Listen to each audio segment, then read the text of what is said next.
Bonsoir à tous, bienvenue dans le Sud-Aveyron. Nous sommes à Saint-Sever-du-Moustier. Ce soir, édition placée sous le signe de l'art. Art brut, populaire, insolite. Suspense, la suite dans 3 minutes, le temps d'un tour d'horizon de l'actualité du jour.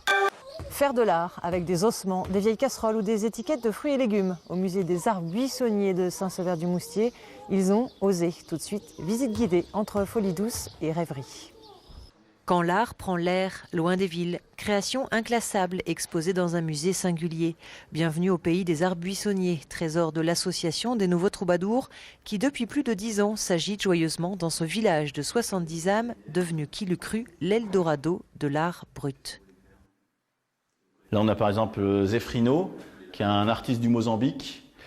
Lui, ça a été une rencontre un peu par hasard, il est passé ici et puis il a proposé aux gens, si vous avez des vieilles casseroles, amenez-les, je vais en faire autre chose. Et en travaillant dedans, comme ça, il a créé des masques, des sculptures. Donc c'est un art assez ludique, assez direct et spontané, ça nous plaît bien. Tout un monde venu du monde entier. Et parmi les artistes, une poignée de fidèles. L'Aveyronais Michel Julliard en fait partie, virtuose de la figuration libre, cousine de l'art brut. L'art brut, c'est plutôt des gens qui, à un moment de leur vie, dans leur histoire personnelle, des fois ont eu un accident de travail, tout simplement. Ils peuvent plus bosser et puis se mettre d'un seul coup à faire des choses sans aucune idée préconçue, sans avoir envie d'être exposé, souvent sans même avoir le désir de vendre. Voilà. Et puis, il y en a partout en fait dans la campagne, il y en a en ville aussi. Et ces gens-là, s'il n'y avait pas des lieux comme ça, on ne saurait pas. Puis les artistes ont donné des idées, suscité des envies, comme cette construction insolite façon facteur cheval.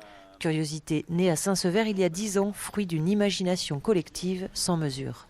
C'est infini, il n'y a pas de plan au départ, on ne sait pas quand est-ce qu'on va s'arrêter, on sait où est-ce qu'on peut monter au niveau des fondations, des choses comme ça, mais on s'arrêtera quand on en aura marre, quoi. Voilà, il n'y a pas d'objectif précis. Pour nous, c'est un projet, c'est une sculpture monumentale, collective, quoi.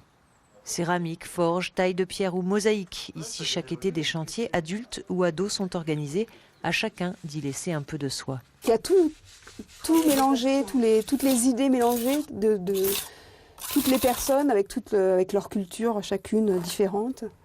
Et donc c'est marrant de voir des choses côte à côte qui n'ont rien à voir les unes avec les autres. En 10 ans, plus de 500 personnes ont participé à la création de l'édifice.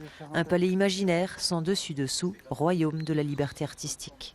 Et pour découvrir tout ça, une date à retenir. Samedi 12 juillet, les Nouveaux Troubadours lancent leur premier Bartas Festival. Contes, musique, théâtre de rue, expo, l'art dans tous ses états. C'est ici à Saint-Sever-du-Moustier. Excellente soirée à tous et à demain pour d'autres aventures.